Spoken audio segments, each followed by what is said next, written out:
se concentrer sur le débat. Je vous le dis, je suis là pour choquer. Si tu me dis que Rudy Garcia, il a le niveau pour entraîner le Napoli, alors Balerdi, il a le niveau pour jouer au Real Madrid. Rodrigo, sa hype, elle a duré, 2 matchs la saison dernière. Mbappé, aujourd'hui, il est plus populaire que l'équipe de France et que Didier Deschamps. Mbappé, demain, il monte au créneau. Il dit Deschamps, c'est une pompe. Il faut un changement d'entraîneur. T'es sûr que 48 heures après Deschamps, il va sauter. Mais je sais pas con, Dédé. Que Laurenti pense que le mec, il dépense 1 euro, il meurt. Je suis allé me faire la compil que ça m'a dit. La compil, elle a duré 2 minutes, il n'y avait pas grand chose. C'est souvent les 3 bonnes tacles qui revenaient. Je me suis dit, attends, il y a que ça dans la compil. Guardiola, meilleur coach de l'histoire. C'est même pas le meilleur coach de l'histoire du Barça. Il faut arrêter avec Payet, c'est un grand joueur. Alex Ferguson, c'est juste un Giroud qui a eu beaucoup de moyens. C'est pour ça qu'il a réussi. Pendant des années, on se faisait dérouiller à chaque gros match. Ça fait penser à Rudy Garcia. Le match, il va débuter. Les 11 sur le terrain, ils vont se caguer dessus. On va sortir les popcorn, on va observer tout ça. On va tous mourir. Moi, j'y crois pas. On va se faire éliminer comme des putes. J'en suis sûr. J'ai déjà tout prévu. Le paquet de mouchoirs. Je veux pas avoir ça. Si t'enlèves le championnat anglais, allemand, espagnol, italien, portugais, lituanien, la Ligue 1, c'est le meilleur championnat européen. Mbappé, c'est un remplisseur de brouettes. Par contre, quand il faut aller trousser les grosses équipes, malheureusement, c'est lui qui se fait remplir.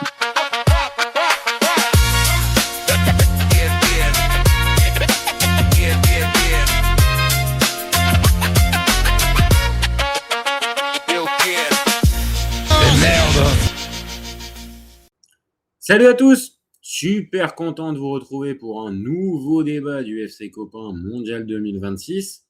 Bon, alors on devait prendre l'antenne un tout petit peu avant, mais ça c'était avant de savoir que on allait avoir un retard de match d'1 heure.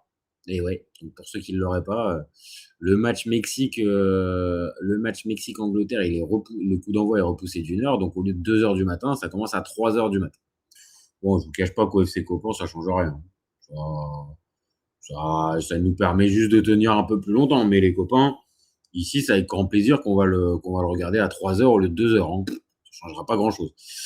Voilà, donc, comme d'habitude, les copains, il va vous donner vos avis. Il y a déjà Elouès El Padrino qui nous dit ça va être un match de dingue, c'est sûr. Moi, je dirais 2-2 ou 2-1 pour le Mexique. Ah, tu nous mets tout de suite des objectifs élevés là pour ce match. 2-1 pour le Mexique, ça serait mine de rien, ça serait une surprise. Même si après on va faire le débat. Donc allez-y les copains, hein. Commentez, likez, partagez. On fait le débat ensemble, c'est toujours plus sympa. Si vous n'êtes pas là, je le ferai quand même tout seul, hein, avec plaisir. Mais c'est toujours plus sympa si vous êtes avec moi pour participer. Et puis si vous découvrez la chaîne, allez-y. Hein. On a besoin de votre soutien. Donc un petit abonnement, un like. Ça nous permet d'avoir plus de force et encore plus de visibilité. Donc, c'est génial. Voilà. Bon, les copains, on pose la question. Mexique-Angleterre, on voit qui passer? Bon, tout à l'heure, sur la preview, la preview du premier match du soir. Très honnêtement, je me suis gouré. J'étais parti sur un 2-1, mais pour les Brésiliens. Donc, je vais passer à côté. Donc, pensez bien que je suis pas une source sûre. Hein. Je suis pas un pronostiqueur professionnel, loin de là. J'ai perdu plein de tickets, comme plein d'entre vous, je pense. Donc, si vous cherchez là des vrais tips pour vos paris, c'est pas ici qu'il faut venir. On va plus parler de ce qu'on voit sur les terrains et ce qu'on aime bien voir ou pas voir sur les terrains. Donc, on va poser la question tout de suite. Il y a les compos qui sont tombés pour ce magnifique Mexique-Angleterre. Donc, je vous les partage tout de suite. Donc, on part sur une équipe classique côté mexicain déjà. Parce que Gallardo et Sanchez sur les côtés, c'est ce qu'on a depuis le départ. Vasquez et Montes, c'était la charnière dès le départ, même si Montes avait pris son carton rouge pour le premier match et donc était absent pour le match contre la Corée, mais c'est du classique. Rangel dans les buts, pour l'instant, il n'y a rien à dire sur lui. J'étais un peu sceptique au début du tournoi et le gars a pris vraiment, je trouve, de l'assurance au fur et à mesure de la compétition. Donc franchement, non.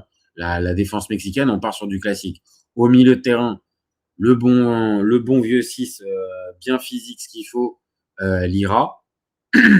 À ses côtés, Romo. Je sais pas si c'est Romo, je sais pas s'il faut rouler le R. Je crois que c'est peut-être Romo, peut-être. Mais moi, je l'appelle Romo.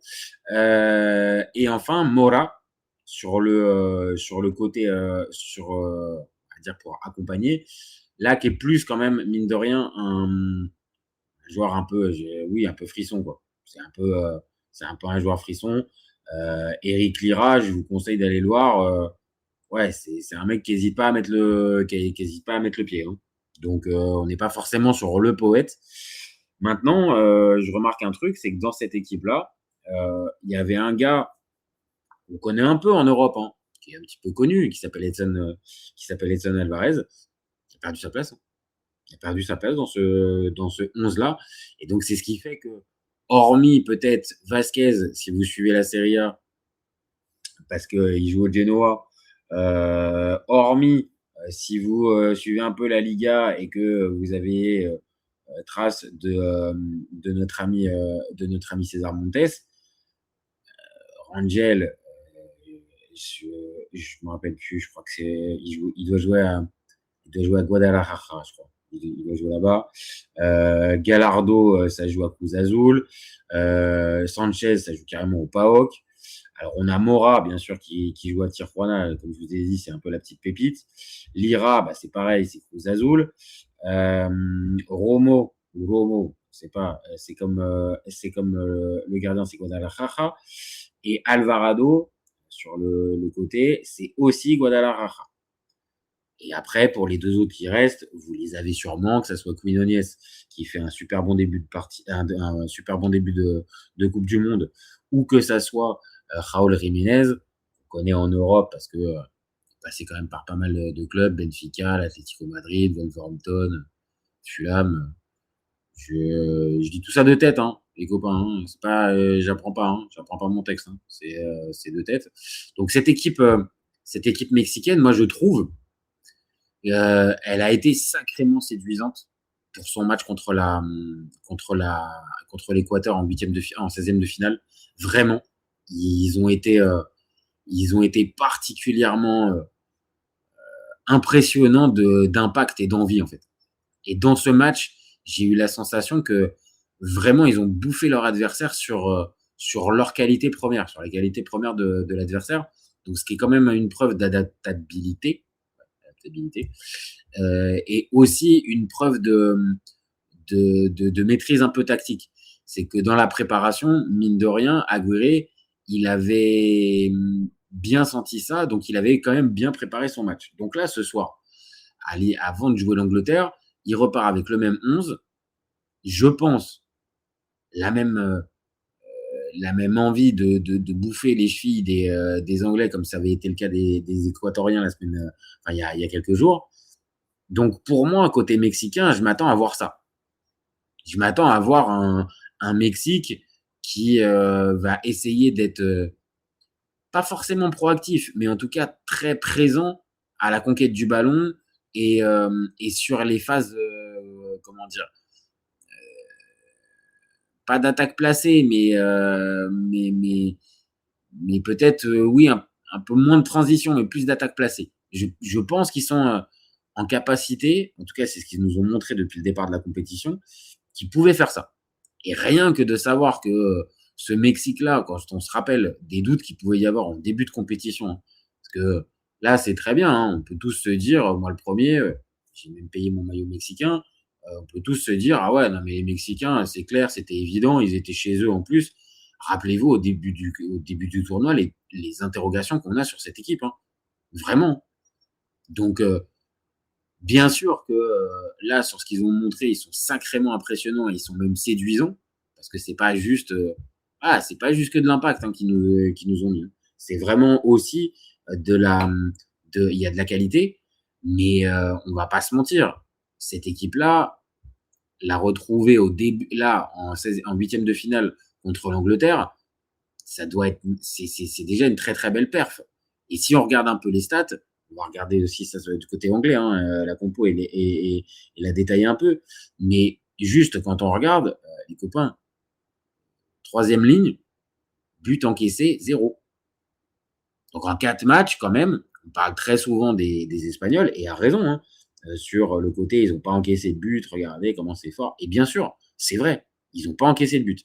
Par contre, les Mexicains aussi, et dans les équipes rencontrées, bon, oui, il n'y a pas du très très lourd. Il n'y a pas du très très lourd de la part du Mexique, parce que le premier tour, on ne va pas le gonfler inutilement, mais la première rencontre contre l'Afrique du Sud, c'était une petite Afrique du Sud, face à la Corée, une Corée minimaliste, bah ça passe aussi. Et après, c'est la République tchèque qui, à mes yeux, n'avait pas le niveau de cette Coupe du Monde.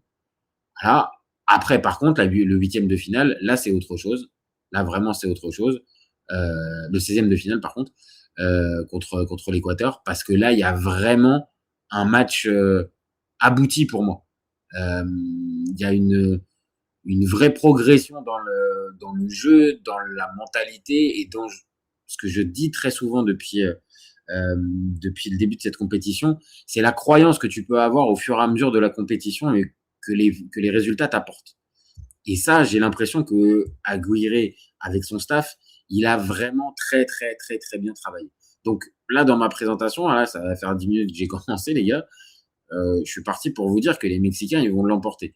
Mais déconnons pas non plus. C'est pas parce que les Anglais, depuis le début de la compète, ils sont décevants que forcément, on va faire des Mexicains les favoris. Les favoris, je suis désolé les gars, mais sur le papier, ça reste l'Angleterre.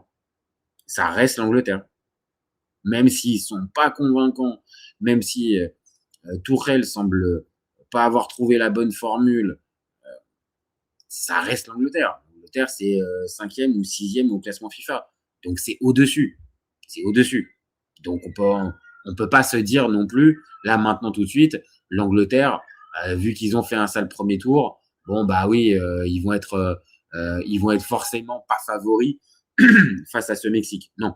On peut pas tomber dans ce piège à mes yeux.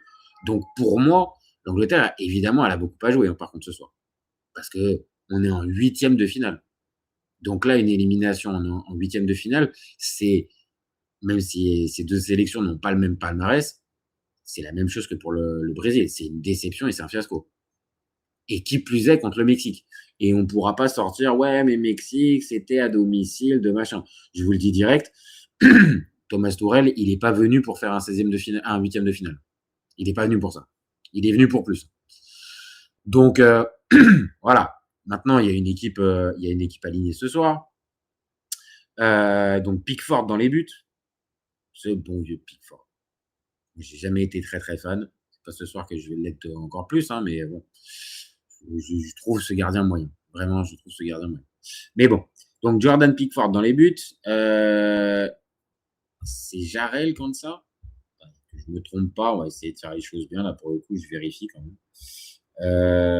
Jarel Kwanza. Voilà. Jarel Kwanza. Émile Kwanza à ses côtés.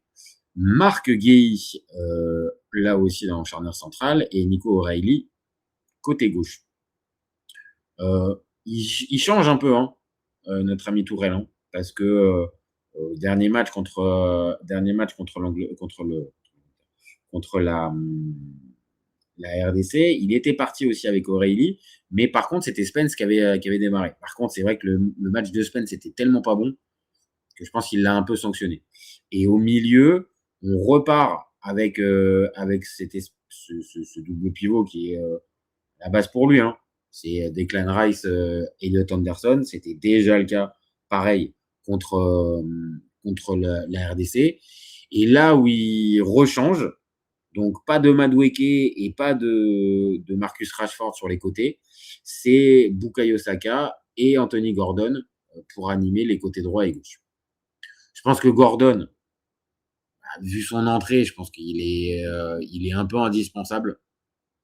Je pense, hein, j'aime bien Marcus Rashford, mais c'est toujours un peu la même histoire avec Marcus Rashford. On l'aime beaucoup, on sait que c'est un joueur qui peut être attachant à plein d'endroits, mais il n'y a pas cette régularité, il n'y a pas ce côté clutch fiable. Voilà. Il peut avoir des côtés clutch, il l'a eu avec la sélection anglaise, mais le côté fiable, et donc tu sais que tu le fais jouer et il te le rend par une bonne prestation, c'est jamais sûr. C'est jamais sûr avec lui. Donc, voilà, il a préféré Gordon et c'est vrai que l'entrée de Gordon, soyons très clairs, hein, l'entrée de Gordon contre la RDC, elle est très très bonne. Hein. Elle correspond aussi à la bonne période des Anglais et au fait qu'ils reviennent dans la partie. Donc, je pense que c'est ça qu'il a voulu. Maintenant, je vous pose la question, hein, parce que voilà, là, on vient de regarder un peu un petit peu les compos. Moi, je pose une question. On en pense quoi du coaching de Tuchel depuis le début du mondial? Parce que moi, je vous le dis, je suis pas emballé. Mais alors, je suis sacrément pas emballé du tout même. Déjà, la liste, bon, il faut faire des choix. Hein. Je comprends bien, il faut faire des choix. Tu peux pas amener tout le monde. Donc, forcément, les Phil Foden et les Cole Palmer pas pris. Ok, moi, je condamne pas direct. Je condamne pas direct. Ok, tu as peut-être un plan derrière tout ça et une volonté, mon ami Thomas, de oui, t'as ton plan en tête. T'as ton plan en tête. Donc, ok, tu t'en pries. Moi, il y a un joueur, je ne comprends pas pourquoi depuis le départ, il joue aussi peu, je trouve. Hein.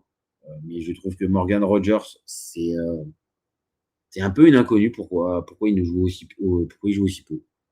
Je comprends pas. Je pense qu'en plus, ce joueur-là peut apporter énormément dans tout le jeu, en fait. Je trouve que ce joueur-là est un joueur vraiment fin, qui est technique, qui est bon sous pression, je trouve, qui est capable de pouvoir garder la balle. Et puis, ça donne une autre option que Jude Bellingham. Moi, je suis désolé, mais Jude Bellingham, inventé en numéro 10, moi, je suis pas fan. Hein. Alors, Denis Sacha qui nous dit salam. Bien, ça commence quand? Ça commence dans 29 minutes, mon copain. 29 minutes, normalement, c'est annoncé à 3h du matin. Donc, on attend le coup d'envoi dans 29 minutes, mon copain. Donc oui, pour en revenir à Morgan Rogers, moi, je comprends pas. Moi, je pense qu'il pourrait... Décidément. Je pense qu'il pourrait apporter vraiment quelque chose au milieu de terrain. Et depuis le début de la compète, il joue pas beaucoup, en fait. Il joue pas beaucoup. Alors, il y a le match contre la Croatie où il rentre et où il est bon. De mémoire, je crois pas qu'il... En fait, il state pas, en fait. C'est ça son souci. Mais dans cette équipe anglaise, si vous cherchez véritablement les gars qui statent, il y en a pas beaucoup. Hein. Donc, bien sûr, Bellingham finit par stater parce que évidemment la position sur le terrain pour moi fait que, mais au final on se retrouve avec Rogers. Voilà, je cherchais, mais il est même pas rentré contre la RDC. Et non, c'est ça, il est même pas rentré. Donc voilà.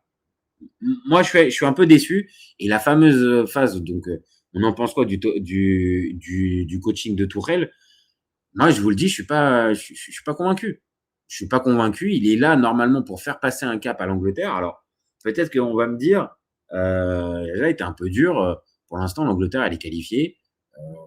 C'est l'objectif. Le beau jeu, c'est en prime.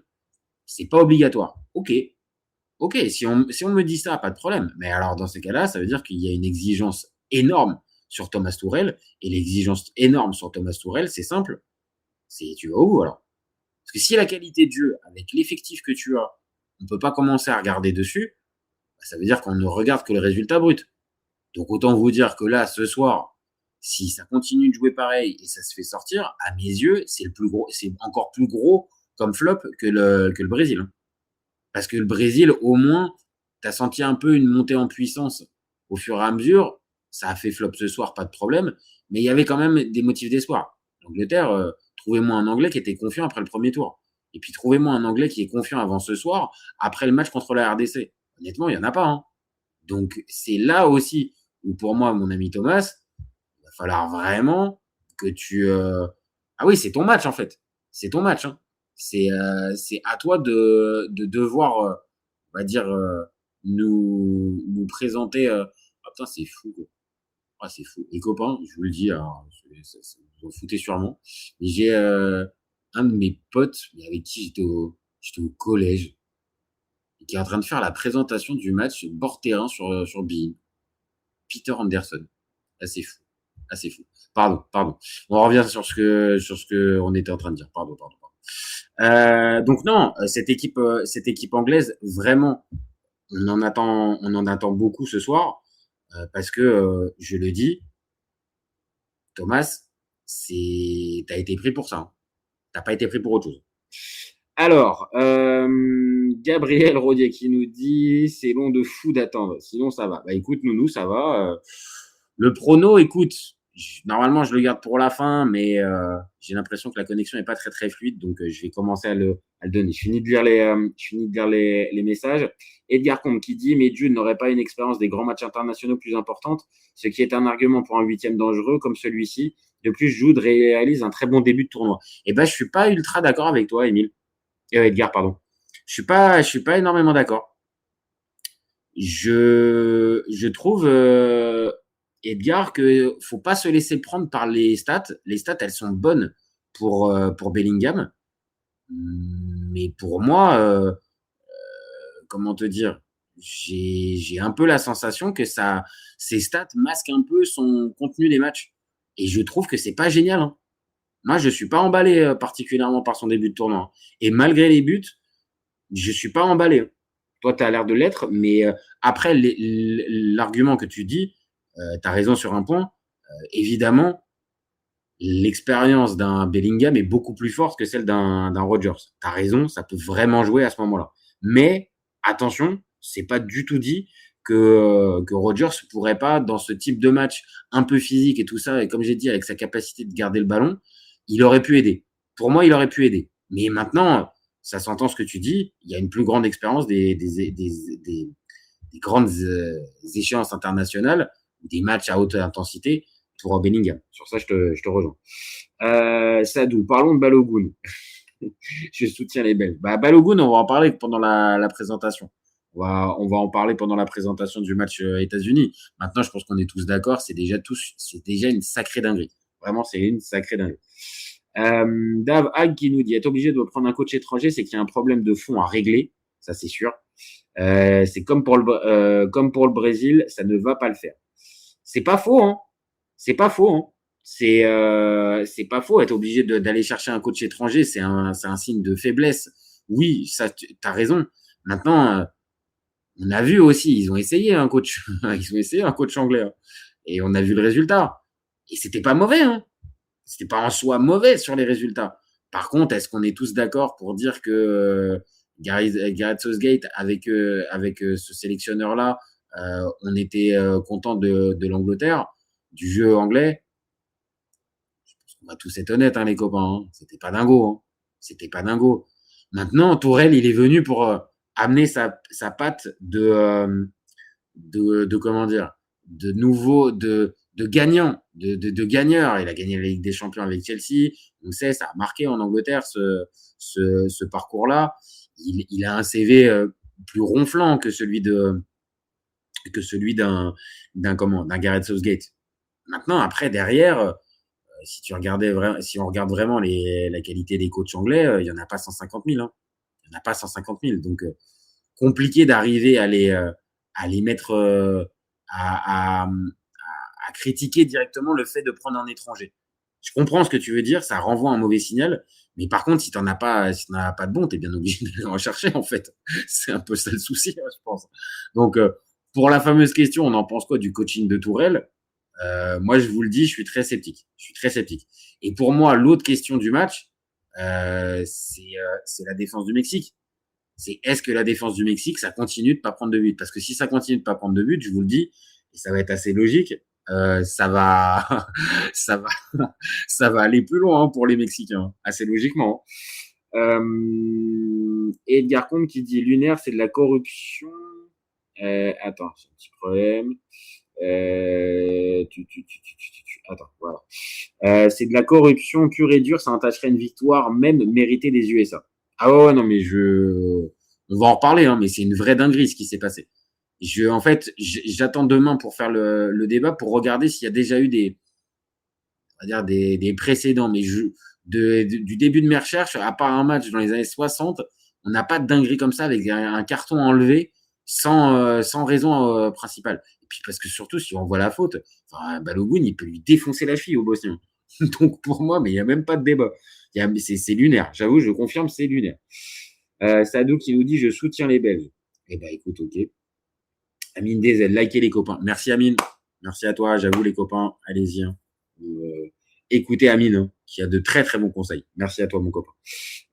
Gabriel Rodier, je suis nouveau sur ta chaîne. J'aime bien tes analyses. Je t'encourage vivement à ce que tu continues comme ça. Bon courage. Ouais les gars, vous êtes en train de me saucer là.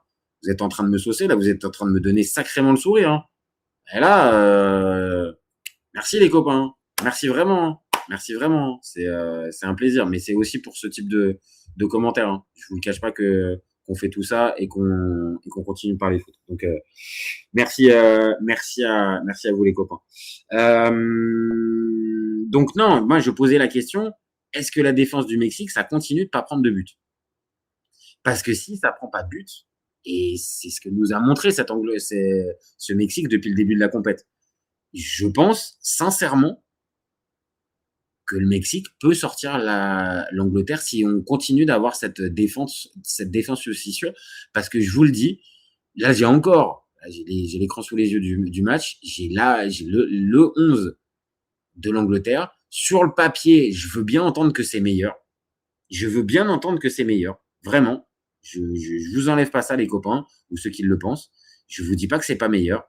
Mais pour moi, ils sont pas favoris. Sur le papier, oui, le papier, bien sûr, le classement FIFA, le machin, mais les matchs, les gars, c'est ce qu'on regarde sur les matchs, sur ce qu'on voit. Venez pas me sortir que l'Angleterre, elle vous a plus impressionné. Hein. C'est ce que je vous dis depuis tout à l'heure. Hein. Pour moi, l'Angleterre, elle est beaucoup moins impressionnante que ce que nous a prédit le Mexique. Peut-être que dans ce que je dis, il y a l'effet un peu surprise. On s'attendait pas à voir une sélection mexicaine aussi forte. Ok, je veux bien. Mais par contre, de voir une Angleterre aussi brouillonne, parce que c'est brouillonne, hein, vraiment, hein, c'est brouillon. Ce qu'on a vu contre la RDC, c'est pas beau. Hein. Sans déconner les gars, hein, c'est pas beau ce qu'on a vu. Hein. C'est une équipe. C'est pour ça que je reviens un peu sur ce que dit Edgar Combre. Ok, d'accord. Bellingham, il a les stats. Mais dans le jeu, franchement, vous le trouvez bon? Moi, je le trouve pas bon. Hein. Moi, je le trouve pas exceptionnel du tout. Hein. Donc, c'est pour ça que je pose la question du coaching de Tourelle. Et dans la fameuse défense du Mexique, t'as raison, Amine Dezen nous dit le Mexique n'a pas encore rencontré de grosses attaques. T'as raison. Ça, c'est vrai. Et ça, c'est peut-être à mettre au crédit des Mexicains, au crédit des Anglais, par contre, que cette défense-là, elle n'a pas été testée, on va dire, au très, très, très, très haut niveau. Mais par contre, elle a pu montrer que dès que le niveau d'intensité, il doit être plus élevé, ils sont là. Hein. Ils sont là. Et ils se cachent pas. Hein. Donc, à voir jusqu'où ça peut les mener. Mais moi, j'ai plutôt tendance à me dire que là, ce soir, avec l'appui du public, parce que ça, c'est pas à enlever non plus, hein, les gars. On n'en parle pas depuis tout à l'heure, on se concentre sur le terrain, parce que, je le dis à chaque fois, un public ne marque pas de but. D'accord? Par contre, ça peut t'aider à en marquer. Et là, ce soir, forcément, malgré la pluie et malgré les conditions, on va être clair. Hein. La défense, l'équipe du Mexique, elle va être plus que supportée et soutenue par tout le peuple mexicain qui va être présent encore plus dans le stade. Hein. Donc, attention à ne pas mésestimer ce poids-là du public qui peut avoir une incidence à un moment donné dans la rencontre. Je vous dis pas, hein, les Anglais, ils en ont déjà vu. Hein. En Angleterre, il y a des stades, ils jouent la Coupe d'Europe, ils jouent tout ça. Donc, bien sûr, c'est pas qu'ils vont être impressionnés, mais l'ambiance peut peut-être aussi jouer un rôle dans cette histoire. Donc, c'est très serré. Je relis un peu les messages. Laoni qui nous dit « Salut mon copain, il y a déjà eux sur Bein, ils avaient évoqué le sujet du carton retiré. » Ah bah écoute, j'ai pas entendu ce qu'ils avaient dit. Sadek qui nous dit Ibad, ça va dépendre de l'Angleterre. Ils ont déjà eu un match difficile avec le Congo du coup. Et Amine Dezen, je n'ai vu que le match d'ouverture du Mexique. Bah, entre le match d'ouverture et là, ce qu'on voit là, je vais te dire, hein, mon copain, sur ce qu'on a vu au match d'ouverture, c'était poussif. Et c'était vraiment une faible Afrique du Sud. C'était pas dingue. Vraiment, c'était pas fou. Entre-temps, bah, j'ai trouvé que cette équipe, elle a mûri. Vraiment, elle a mûri. Et je vous partage les stats, parce que c'est important aussi, juste avant de démarrer. Les stats, bien sûr, toujours assez nuancé, parce que c'est certes, les deux équipes ont joué le même nombre de matchs, mais elles n'ont pas joué, vous vous en doutez, les mêmes équipes. Et elles n'ont pas eu les mêmes adversités, elles n'avaient pas forcément aussi le même statut. Enfin, il y a plein de choses à nuancer. Par contre, on peut juste voir que c'est une équipe qui peut gagner sans avoir la possession de base, puisque 48% de possession sur les 4 matchs. Donc, on est sur une équipe plutôt qui laisse la balle, ce qui a été le cas de l'Angleterre. Et là où l'Angleterre, elle a été vraiment en galère, c'est justement à faire le jeu. Donc, pour moi, le Mexique va laisser le ballon à l'Angleterre, mais ça ne veut pas dire qu'ils vont être en bloc bas et qu'ils vont rien faire.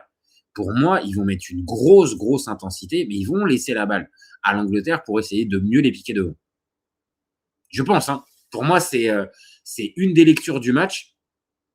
Je ne vois pas autre chose de la part des Mexicains. Ils pourront pas tenir 90 minutes avec la même intensité que ce qu'ils nous ont montré au début contre l'Équateur. Pour moi, ça sera pas possible. Ce sera pas possible. Donc, ils vont être obligés de gérer temps fort, temps faible, ce qu'ils gèrent très très bien depuis le début de la compétition. Vraiment. Quand on regarde, c'est assez frappant. Hein. C'est même assez dingue de la manière dont ils arrivent à se mettre en période et dire un peu de soumission, mais oui, limite, à laisser vraiment le ballon et de piquer dès la récupération de balle. Franchement, ils sont très très forts là-dedans. Vraiment très très forts là-dedans. Et je l'ai dit tout à l'heure, la défense, les gars, c'est toujours 0 but. Hein. C'est toujours 0 but. Donc, cette équipe, expliquez-moi pourquoi ce soir, elle en prendrait moins, en fait. Moi, je vois pas. Hein. Je vois pas pourquoi elle en prendrait moins ce soir.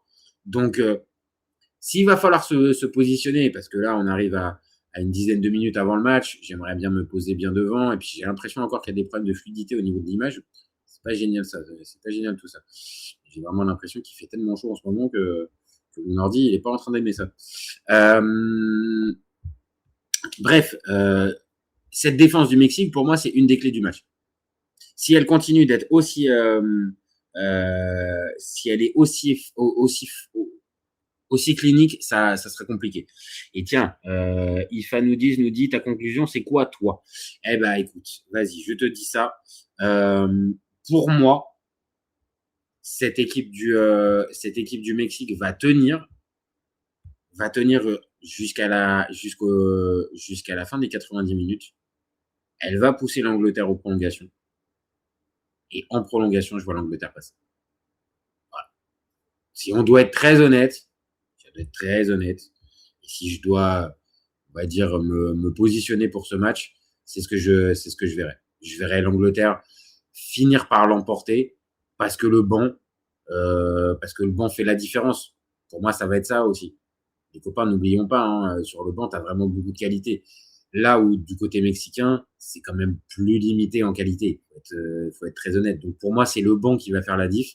Parce que sinon, sur le reste, J'arrive pas, hein. J'arrive pas à me dire l'Angleterre on va dire sur 90 minutes, déjà non. Et je pense que ça va être vraiment galère. Maintenant, combien? Allez. J'étais parti sur 2-1 tout à l'heure, ça m'a pas porté chance, mais je vais rester sur 2-1. 2-1, je dis 2-1 pour l'Angleterre après prolongation. Et donc un bon vieux 1 partout à la fin de cette première, à la fin des 90 minutes. Voilà les copains. Voilà ce que je vous donne comme info. Maintenant, comme je vous ai dit, je ne suis pas pronostiqueur, donc ne me tenez pas pour responsable si vous avez mis mon score sur MPP ou sur un site de Paris, j'y suis pour rien. Voilà, moi j'ai donné mon avis en toute honnêteté, en toute transparence. Maintenant, je le dis à chaque fois, c'est le terrain qui fera la différence. Et je le répète à chaque fois, on a envie de voir un bon match de foot. Voilà. Si on pouvait éviter de se taper une purge. Puis vu en plus, là, je vois les gradins, c'est vraiment rempli.